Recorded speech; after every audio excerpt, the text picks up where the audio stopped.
Telah banyak yang merasakan adanya kezaliman, kecurangan, ketidakadilan, bahkan kesewenang-wenangan yang diakibatkan oleh sistem demokrasi.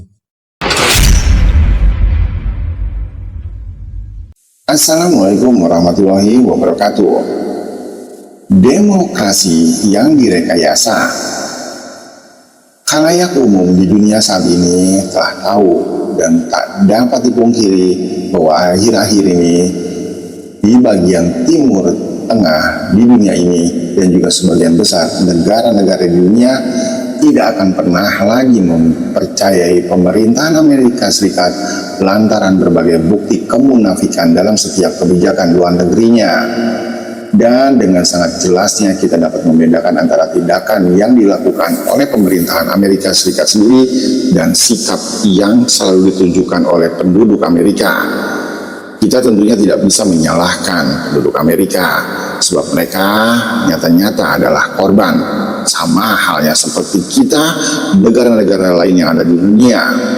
Namun demikian perlu ditekankan bahwa kita semua memiliki tanggung jawab untuk mencari suatu kebenaran dan menyebarkannya, dan tentunya saja menggunakan kebenaran tersebut untuk pembebasan pikiran dari masing-masing individu. Pemerintahan Amerika Serikat boleh saja mengklaim dan mengakui bahwa merekalah yang tengah menyebarkan demokrasi.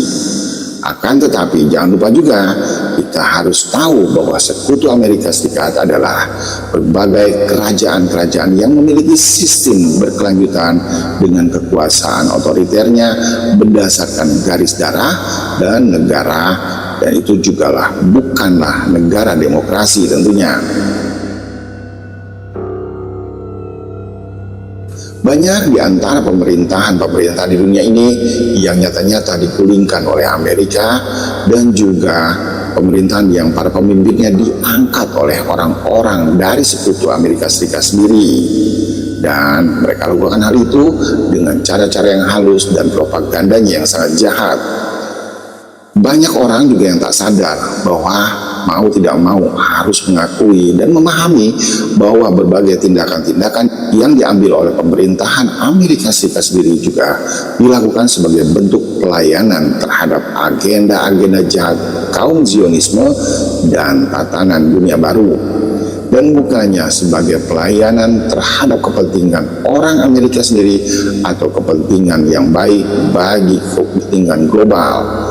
Begitulah yang masih terjadi pada saat ini, tanpa penyimpangan sedikit pun, dan orang banyak yang tidak menyadari hal tersebut.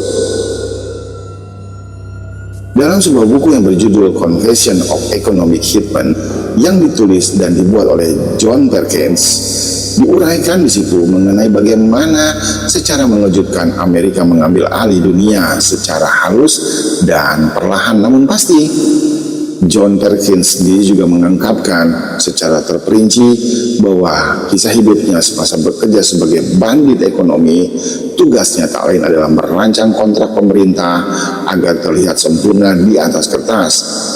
Namun tujuan yang sesungguhnya semata adalah bagaimana menjerat negara dan juga negara-negara yang ada di dunia yang ditargetkan ke dalam beban hutang yang senantiasa semakin tinggi dan menggunung, dan bagaimana juga supaya negara tersebut terjerat hutang selamanya kepada mereka. Mengapa mereka lakukan hal itu? Ya sebab dengan hutanglah negara-negara di dunia yang menjadi target tersebut selamanya akan dapat diperbudak oleh Amerika Serikat sendiri. Contoh yang diungkapkan oleh Perkins ini diantaranya adalah sebagai berikut. Perkins mengungkapkan sebuah kontrak kesepakatan yang disusunnya, yang disampaikan dan ditandatangani oleh keluarga kerajaan Saudi pada tahun 70-an silam. Dalam kesepakatan tersebut, semua negara di Saudi Arabia diharuskan menginvestasikan pajak yang diperoleh dari penambangan minyak di berbagai bank Amerika Serikat. Sebagai imbalannya atas perlindungan terhadap tahta mereka, hal itu harus mereka lakukan. Dan kesepakatan semacam inilah yang mempererat hubungan antara golongan fundamentalis Islam di tubuh pemerintahan Saudi dengan pergantian kepemimpinan dalam pemerintahan Amerika. Dengan memahami fakta-fakta yang ada tersebut, kita akan mulai memahami mengapa operasi militer pertama di Teluk Persia yang dinamai Desert Shield atau perisai gurun adalah sebuah operasi yang tentunya dilakukan dalam rangka melindungi minyak milik Saudi Arabia, atau lebih tepatnya uang milik Amerika Serikat sendiri. Dan pada tanggal 12 Agustus tahun 1990 silam, sosok fenomenal seperti Saddam Hussein pun menurunkan pasukannya ke jantung pertahanan Kuwait yang kaya akan minyaknya saat itu. Kekhawatiran atas invasi Irak tersebutlah yang akan merembet ke Saudi Arabia, maka Amerika Serikat tidak tinggal diam. Saat itu Amerika Serikat beserta para sekutu-sekutunya, yaitu pasukan multinasional, bergerak ke semenanjung Arabia untuk membangun pangkalan yang kemudian dikenal sebagai perisai gurun. Sudah bisa ditebak akhirnya, seperti kita ketahui hasilnya, bisa kita lihat. Serangkaian negosiasi pembicaraan diplomatik dan negosiasi tandingan pun segera menjadi situasi tanpa harapan sedikitpun. Kemudian tepat pada tanggal 17 Agustus tahun 1991 silam, Desert Shield ini diubah menjadi Desert Storm atau badai gurun.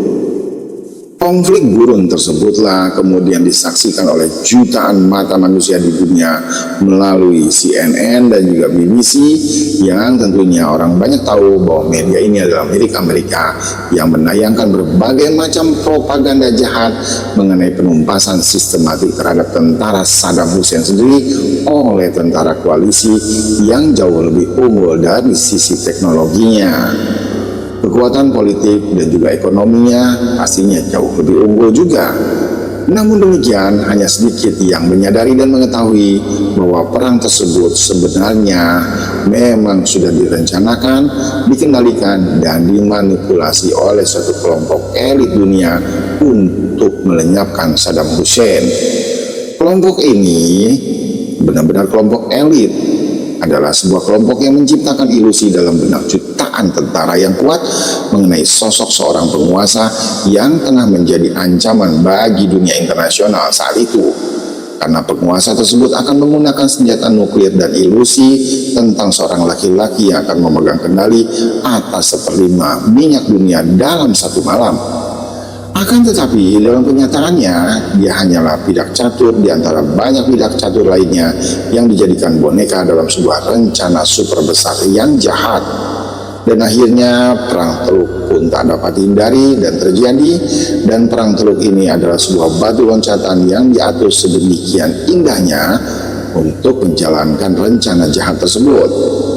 Pidato yang pernah disampaikan oleh George Walker Bush, yaitu Presiden Amerika saat itu, tepat pada tahun 1991 silam, mengakui semuanya tentang hal tersebut. Yang dipertaruhkan di sini adalah lebih dari sekedar satu negara kecil. Yang dipertaruhkan adalah sebuah gagasan besar, yaitu apalagi jika bukan tatanan dunia baru atau New World Order. Mulai dari Timur Tengah hingga Amerika Selatan, satu persatu bangsa jatuh ke dalam rencana jahat tersebut, dan tepat pada tahun 1998 silam, Hugo Chavez pun akhirnya diangkat sebagai Presiden Venezuela saat itu. Reformasi sosial pun terjadi yang diusungnya dianggap telah menimbulkan serangan-serangan histeris. Kantor berita Fox News pernah membuat sebuah komentar seorang pengamat di Amerika Serikat yang mengatakan bahwa Hugo Chavez seharusnya sudah terbunuh sejak lama.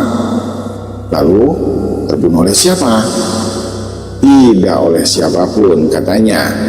Dan sebuah komentar seorang pejabat lama di Gedung Putih, dia dijebloskan ke dalam penjara, dan hal ini adalah sebuah bentuk kudeta terselubung kaum elit global secara halus. Dan pada bulan April tahun 2002 silam, pemerintahan Hugo Chavez pun digulingkan. Hugo Chavez pun ditangkap, dan beberapa rakyat Venezuela yang tidak mengetahui apa-apa saat itu berteriak bahwa demokrasi adalah demokrasi. Namun, bagi mereka yang mengetahui kejadian yang sebenarnya, menyatakan bahwa pemerintah pengganti adalah seorang diktator. Justru Chavez lah yang memang benar-benar presiden terpilih dan terbaik untuk mereka sendiri. Perang yang mengatasnamakan kebebasan, demokrasi, serta teror pun terus berlanjut hingga saat ini. Namun jarang yang menyadari hal tersebut. Lalu apakah yang mereka rencanakan selanjutnya? Tentu saja menguasai dunia dengan cara-cara kotor dan licik melalui propagandanya. Demokrasi rusak parah, mengikuti partai oportunis ataukah jamaah ulama. Saatnya menuju Islam kafah dan khilafah. Telah banyak yang merasakan adanya kezaliman, kecurangan, ketidakadilan, bahkan kesewenang-wenangan yang diakibatkan oleh sistem demokrasi. Namun belum banyak yang sadar atau menyadari bahwa sumber dari semua kerusakan adalah sistem demokrasi.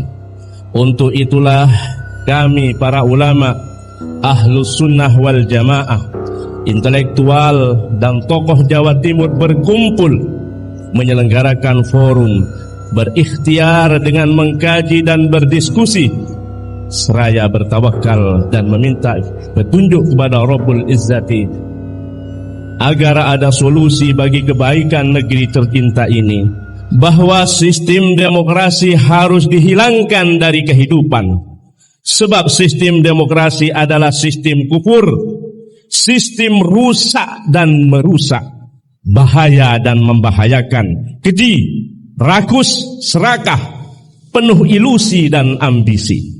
Bahwa koalisi apapun yang dibentuk berdasarkan sistem demokrasi adalah koalisi yang sangat rapuh, tidak solid, gampang pecah, dan tidak akan pernah menghantarkan pada kebaikan apapun. Bahwa sudah saatnya bagi bangsa muslim terbesar di dunia ini meninggalkan demokrasi dan kembali mengingat kebenaran dan kebaikan yang datang dari sisi Allah Subhanahu wa taala, yakni Islam, dengan syariat yang ada di dalamnya untuk diadopsi dan diterapkan.